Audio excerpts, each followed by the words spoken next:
As the summer heats up and fuel prices continue smashing record highs, President Biden is once again lashing out at one of his favorite scapegoats, America's energy producers. In a letter to energy company executives, the president threatened to use executive authority to force increased refining production for fuels such as gasoline and diesel. Refining production decreased due to a lessened demand for those products during the pandemic and stayed low after the president began following through on his campaign promises to wage a war on fossil fuels.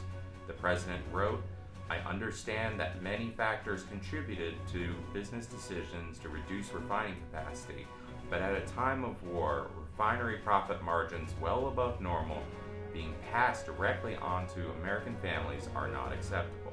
Here is what Biden conveniently ignored.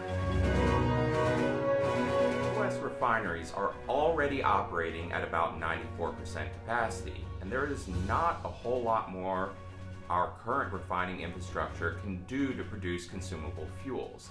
The industry recognizes the widespread demand and lack of supply for fuel and increased production as much as it could. Making more gasoline and diesel than we are currently generating means building new refining capacity, which will, at best, take years.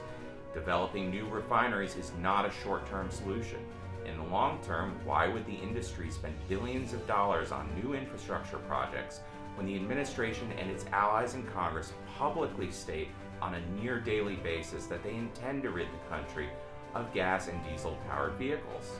In addition, by continuing to cancel oil lease sales on federal property, the president and his allies are signaling to energy producers that they are serious about keeping their promise to cripple the fossil fuel industry. ALEC has a model policy designed to address this utter failure to act in accordance with the law. The model policy, known as the Eminent Domain for Federal Lands Act, authorizes the state to exercise eminent domain authority on property possessed by the federal government unless the property was acquired with the consent of the legislature. States, in turn, can lease the land to private institutions helping to preserve American energy independence.